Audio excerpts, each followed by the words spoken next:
It is a privilege and an honor to be here with you tonight, probably more so than any other single event in my entire career.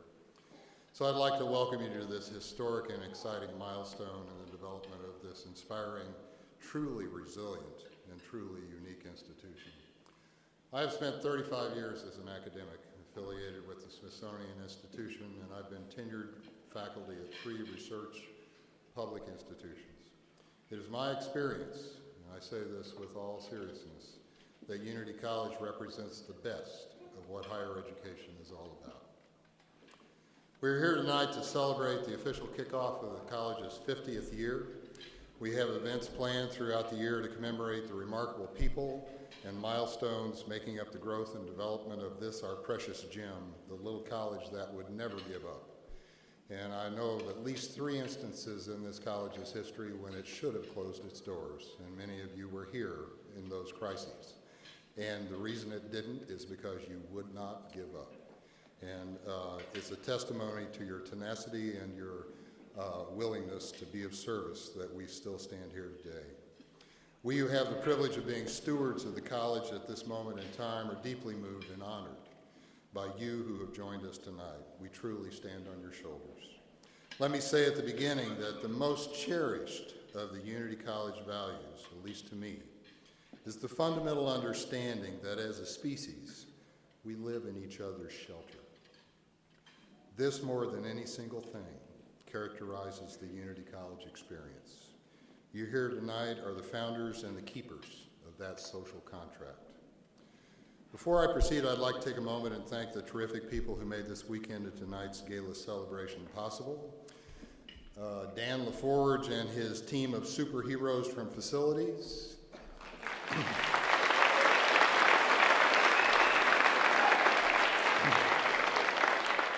Kate Gilbert and her daughter-to-be Isabella, our events coordinator. Julie Cunningham, our Director of Development, and her magnificent staff of magicians. The 50th Committee, the great planners in the sky who made this all happen. Special thanks to Dr. Peter Mellick Curry, my Executive Vice President and Chief Academic Officer, truly a great leader and a strategic manager. I will also say in my 35 years, I've never met anyone like him. He is a real jewel. And finally, well, that's one way to put it, but I'll tell you, he is a remarkable asset for this college. And my partner in the love of my life, Michelle Levitt, who chaired the 50th Committee and who has supported me for the last 4 years.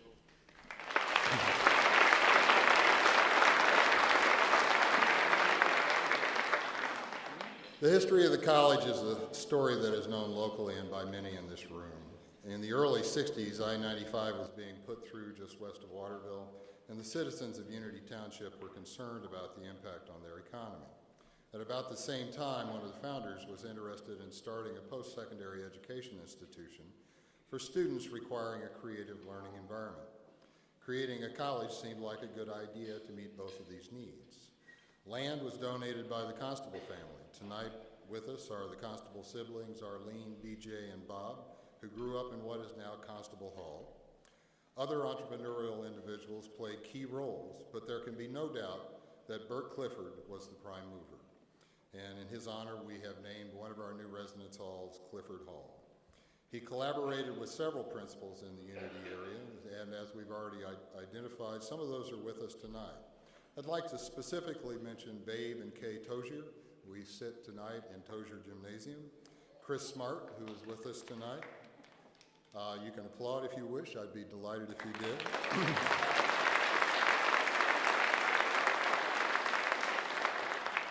Bob and Ann Wyman, you ate breakfast this morning in the Wyman cafeteria. And representing Donald Higgins, who is no longer with us, his spouse Barbara Higgins. Donald was one of the first recruiters bringing those early classes to Unity College. She is here tonight for him.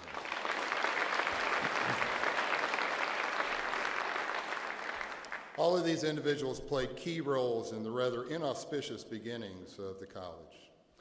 Unity College was formally incorporated on 7 September 1965 as the Unity Institute of Liberal Arts. Today, I take great pleasure whenever I travel and meet my colleagues around the country in telling them that my office is in a chicken coop. I love that. I remember I was at Harvard's President's Camp, which is the seminar for new presidents, and the master of ceremony asked the assembled 200 new presidents how many of them had all their career wanted to be a college or university president. And about 80% of them raised their hands. And I looked around and I thought, who are you guys? And why would you want to do that? And that was when I really took great pleasure in every one of them that I met later. I said, hey, you should really come out and see my office. It's in a chicken coop. I think you'd really appreciate it. Although no one that I've spoken to knows the exact date, there have been a lot of discussion about that, and perhaps somebody can clarify afterwards. The college soon became focused on conservation and the environment. Over the early years, it became closely associated with the Maine outdoors and the Warden Service. Eventually, the college trademarked the phrase, America's Environmental College, much to the consternation of some of our other competitors.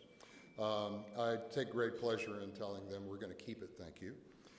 The college was fully accredited by the New England Association of Schools and Colleges, NEASC, in 1974, excuse me, and then again in 2014, we formally passed our accreditation again, this time with absolutely no caveats, with flying colors. And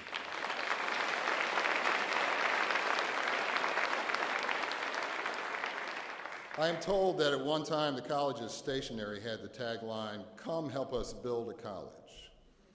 Well, we still want folks to come and help us build, but these days we are concerned with building programming and sustainability science to ensure that our students engage the climate change and sustainability challenges of the 21st century. Make no mistake, we still need to build things, but the core of this college is built. It is here to stay, and it has a national presence, and that is not going to go away. The college has gone through some lean years, some years when its programming lacked the comprehensive breadth necessary to receive the respect afforded a mainstream private college.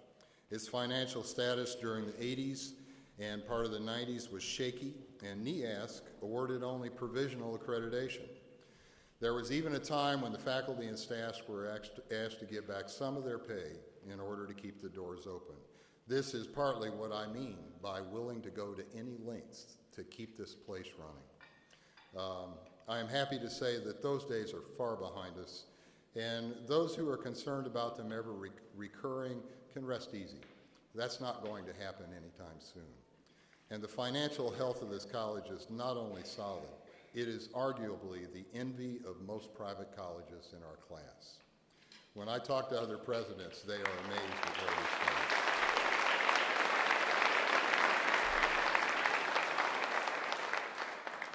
I remember I was at the Council of Independent Colleges where presidents go to, I guess, hang out at Marco Island in Florida. I felt pretty uncomfortable there, frankly.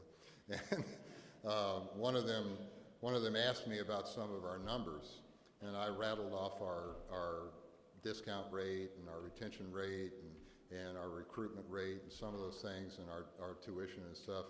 And he said, "Those are unbelievable. You can't be doing that." I said, "Oh yeah, that's what we're doing." And you know, it all starts to make sense, and I'll tell you why it makes sense in a little bit. I could spend some time reviewing more of the college's storied history, but I think it's a lot more fun for you to talk to each other. Many of you know that history far better than I do, and I really should have the humility not to invade that space. There is no doubt that Unity College has been a transformational intellectual force in the lives of its students. At the same time, it has changed their lives by providing a loving community where they have learned the commitment to service and self-responsibility. These traditions continue to characterize the college. We truly live in the shelter of each other. Instead of reciting more history, I'd like to relate a few of the stories that I've collected from individuals of you as I prepared for this evening. Let's start with the construction of the Loop Road, which was quite a little odyssey, I must say. This is an example of the remarkable resourcefulness which I would say is a hallmark of Unity College. In 1995, President Wilson Hess, who's with us tonight, wanted to build, yes?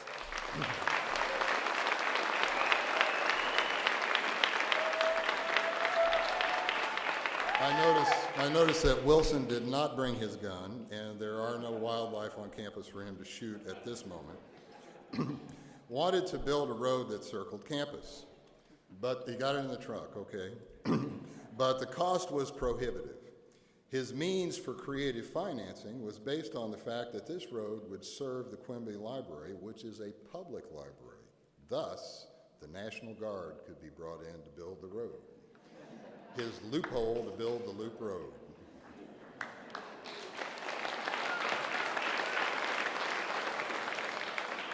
But all was not serene during the construction of the road. As faculty, I know well how irritated I could be when my class was interrupted by the noise of construction, which seemed to me to be constant regardless of where I taught, Florida, Missouri, Idaho. One of the faculty at the time brought the construction to a dead stop, standing in front of one of the military bulldozers when her class was in session. I'm told she made Tiananmen Square look like a walk in the park. Then there was the Quimby Library. Again, the construction of the library is an example of community resourcefulness and being willing to go to any length to achieve results. The library was built in 1975, and a lot of money for construction was raised through community engagement. Dot Quimby organized a walkathon and literally walked from Unity to Waterville to join others in a local pub in Waterville.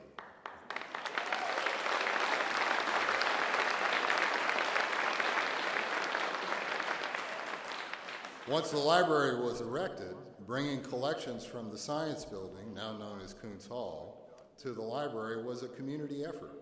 Students and faculty formed a human chain, passing box after box of books down the line to the library while standing in the snow in January of 1976.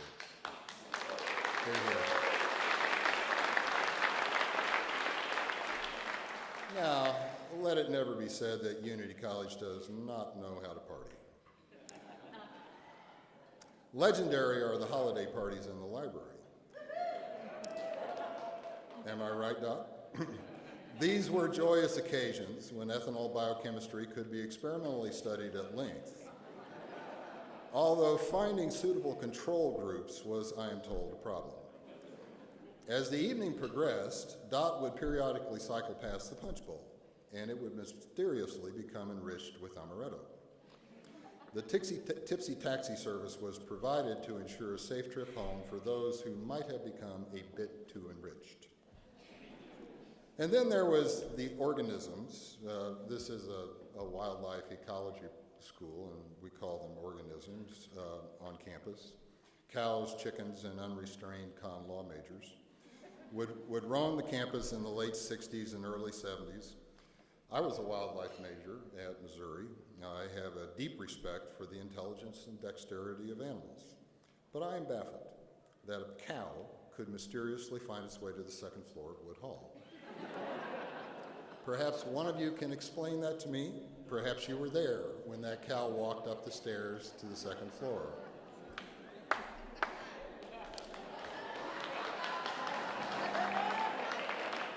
I'm waiting. So, how's the college doing now? Well, let me tell you the story of the $10 million. It was 5:15 in the afternoon, and Michelle can tell you that I walked out of Unity House. We had been here about 6 weeks in July of 2011. It's August of 2011 now. And I was frustrated. I had gotten my hands on the books. I was looking at the spreadsheet, and things did not look good. The college was not very attractive. You know, it was pretty rough and ready around the edges, I would say. And many of you have seen the college in that condition. You all know what I'm talking about. And as I walked out the door, she said, "What's the matter with you?" And I said, "We've made a terrible mistake." And I was sitting at my desk in Founders Hall, and I got a phone call from a lawyer in Blue Hill. And she says, "President Mulkey, are you sitting down?" And I said, "Right, we're being sued." She said, no, I have $10 million for you. Bingo, this changed the game. This made possible the leverage that allowed us to make the move to bring this campus to what you see today in many ways. Now, there has been very smart management of that money. We not only were able to use our reserve funds with the leverage that that $10 million provided, but we were able to recover it in terms of the interest earned. And so we are in far better financial situation in terms of disposable in money than we were when we started the exercise. The endowment money that that donor gave us still has to remain an endowment and earning interest at a very healthy rate. I want to pay some respect to Spinnaker in Portland, which is doing an excellent job of managing that money, continuing to beat the market indices by sometimes very significant margins. We're very grateful to them for that. Since then, we've developed a strategic plan that is national in scope and is gaining national attention. In November of 2012, Unity College became the first institution of higher learning in the nation to divest its endowment, at that time $15 million, from investment in fossil fuels. This launched us onto the national stage. Now, in the audience tonight is a woman named Heidi. Is Heidi here? Hi, Heidi. Heidi, you were very troublesome with me. I can't remember if it was a phone call or an email, but you rattled my cage and you said, look, there's a movement for colleges and universities to divest. You must do it. And I thought, okay, how do I deal with her? You know, and I'm thinking, you know, she's like this arch activist. You know, in fact, tonight she gave me a pamphlet, Justice for the River. Okay, I got my work cut out for me, Heidi. And so I'm thinking of all these reasons why our board of trustees, which is made up of bankers and lawyers, you know, the usual mix of highly conservative individuals, and their fiduciary responsibility of being board members, would not want to touch this with a 30-foot barge pole, right? And so I temporize. Well, the problem is that Heidi was right. We have an ethical obligation to walk the walk, walk the talk. We have to do this. And so I couldn't sleep. It really bugged me. And so I called up Spinnaker and I said, can you do this? And when they got over the shock, and they said they'd get back to me, and they said, well, yeah, we can do it. And so we put together a plan and we took it to the board, and it's a testimony to the board's willingness and ability to take a risk that they voted unanimously for this college to divest. They are remarkable people.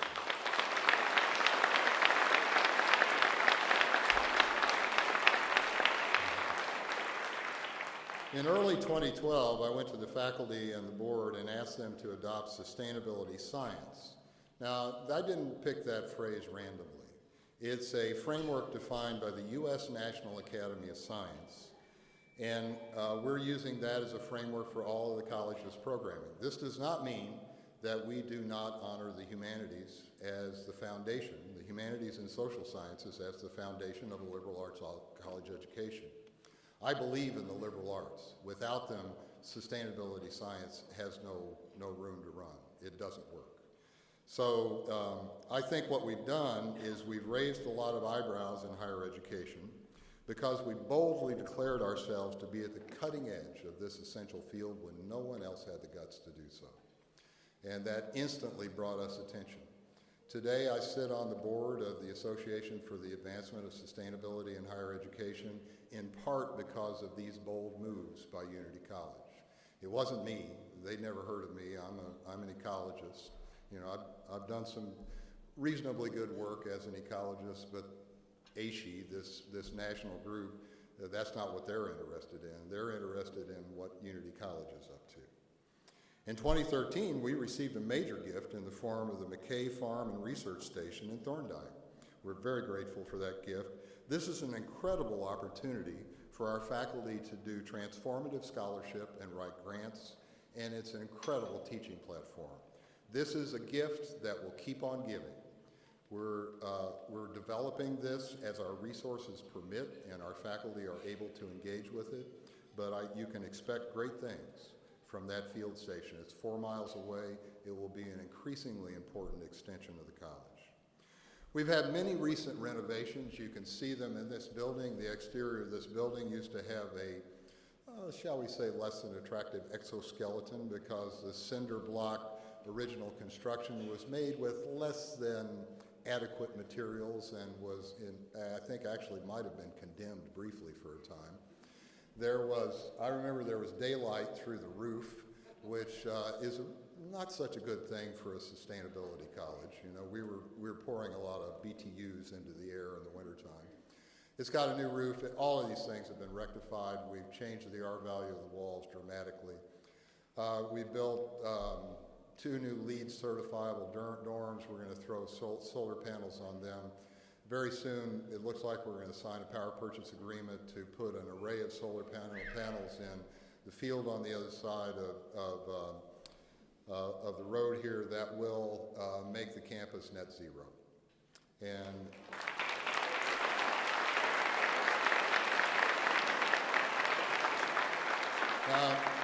I want to point out to all of those institutions that buy their way to net zero that we're not buying our way to net zero. We're doing it the honest way. We're putting the technology up and we're paying the bill for it.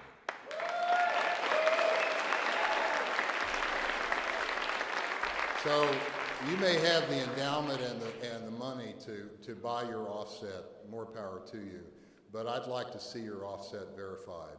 You want to see our offset verified, just walk out into the field. You can lay your hands on it.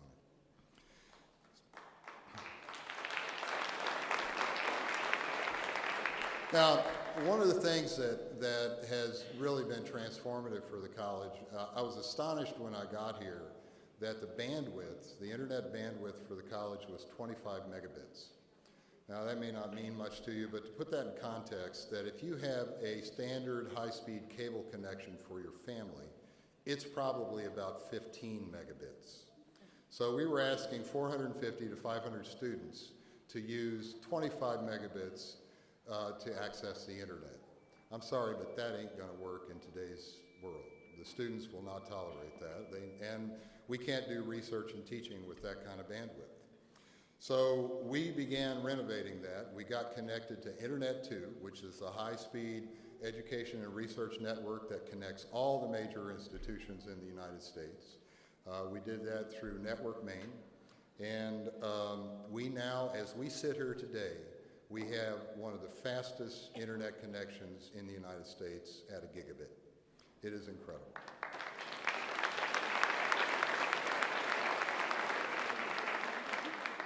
We have new construction underway. The residence hall that you see being built next to the one that you're staying in right now will be open by the 15th of August. We have been approved by NEASC and the state of Maine to offer a graduate degree for the first time in the history of the college, and we are moving rapidly to put the infrastructure in place to make that happen.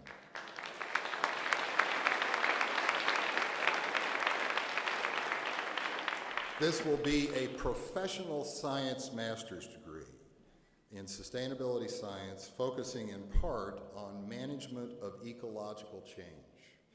I cannot emphasize how important that field will be moving into the future.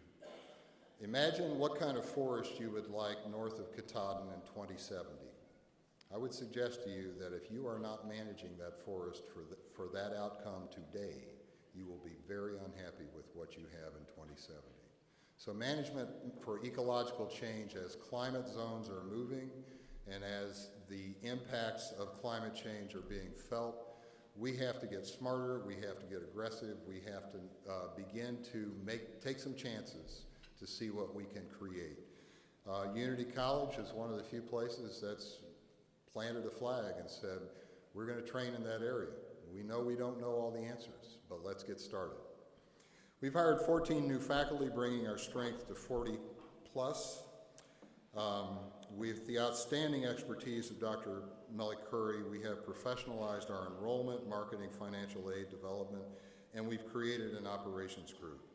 When I came here, it was not uncommon for somebody in one department to say to somebody in another department, I can't give you that. It's not in my job description.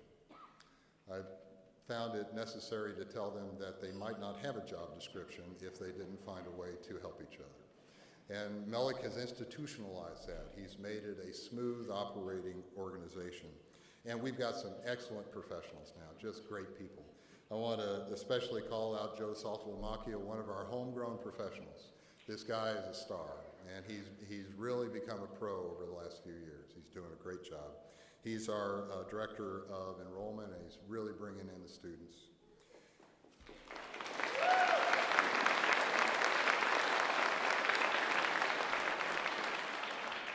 Mulkey is now our Chief Academic Officer, and I anticipate that he will bring the same expertise and finesse to the academic side of the house.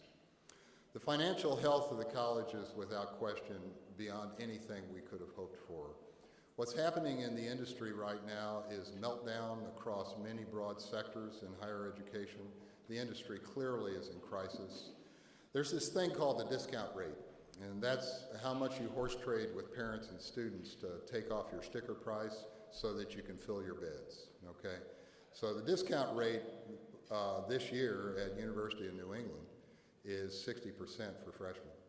That's how much money you take off the table just to get them to come in the door.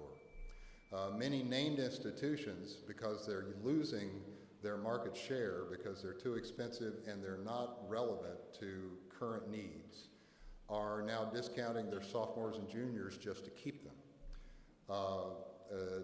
Our discount rate is a modest 39 to 40%. We've held steady at that. At the same time that our net revenue per student is increasing, unheard of in the industry, and our enrollment is surging. The demand for what we do is going up. It's not shrinking. If you don't know what those numbers mean, just sit back for a minute and realize that no one else can say that. No one else in the industry can say that right now. We are very unique in that regard. We've increased our annual revenue by more than 15%. The majority of that revenue is now coming from out of state, contributing to the weak economy of Maine. We're doing our part, guys. All of these successes are built on the sacrifice and hard work of you, those of you in this room and others who could not be here with us tonight. We walk in your shoes and we stand on your shoulders, and we owe you an enormous debt of gratitude for your willingness and dedication to service, your ability to go to any lengths to keep this college alive and make it what it is today. Thank you.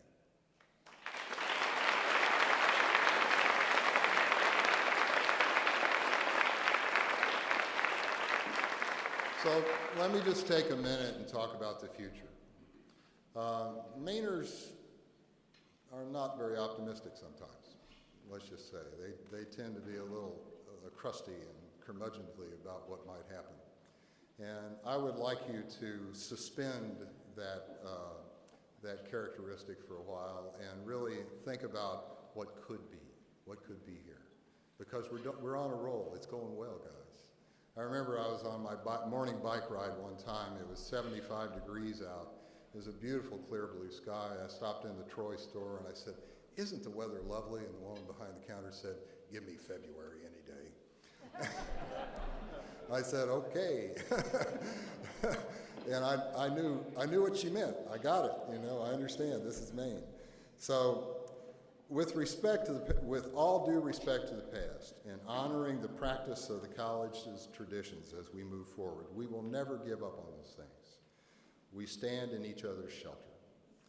That said, I would like you to join me in a vision of the future for this remarkable, tenacious, and unique institution. Moving it forward, it is important that we realize that Unity College has an ethical imperative.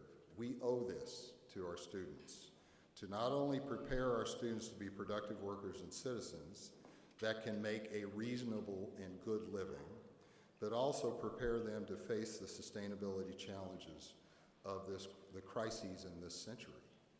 This is serious business. My dad was 33 years old. He lied about his age so he could enlist in the Army and go fight in Europe. He went ashore at Omaha Beach. That was his service. He believed he had to do that. I believe that these kids, the students that are in college today, are going to face a challenge every bit as daunting, every bit as real, and we need to get them ready. Students in college today face the prospect of living in a vastly diminished world unless we're able to make significant changes in our use of natural resources and rapidly bring carbon-neutral sources of energy online. This unfolding environmental crisis and the economic crisis in higher education have created a mandate and an opportunity for Unity College. Now think about this for a minute. As we meet our ethical mandate, we are creating a future for the college. There is no question that we are going to be thriving in the future if we just do what we're supposed to do. All we have to do is meet that mandate, provide the services that we already provide, live up to that ethical obligation, and meet the mandate that the students are asking of us, and we're going to be fine. The vast majority of institutions right now are operating on the principle of build it and they will come. And so they're investing millions of dollars, often in fancy infrastructure, in order to gain market share in a highly competitive student market. So they're trying to outcompete each other in terms of swimming pools and fancy residence halls and that sort of thing. We have quite the opposite situation, ladies and gentlemen. The students are coming in large numbers to Unity College. We have exceeded our enrollment expectations for this fall, and we will do it again next fall. There's no question that we're going to have to build new facilities. So it's not build it and they will come. They're coming. Now we've got to build it. So, and it's not just the facilities, we've got to build the programs. So let me close by saying that the college's future looks incredibly bright. I think we have a lot to be grateful for here tonight. We have a lot to have really legitimate humility about. One of the things I really respect about the community here is its humility. There's not a lot of bragging and boasting that goes on here. I'm doing some of it for you tonight because it needs to be done. Thank you very much for the honor and privilege of serving.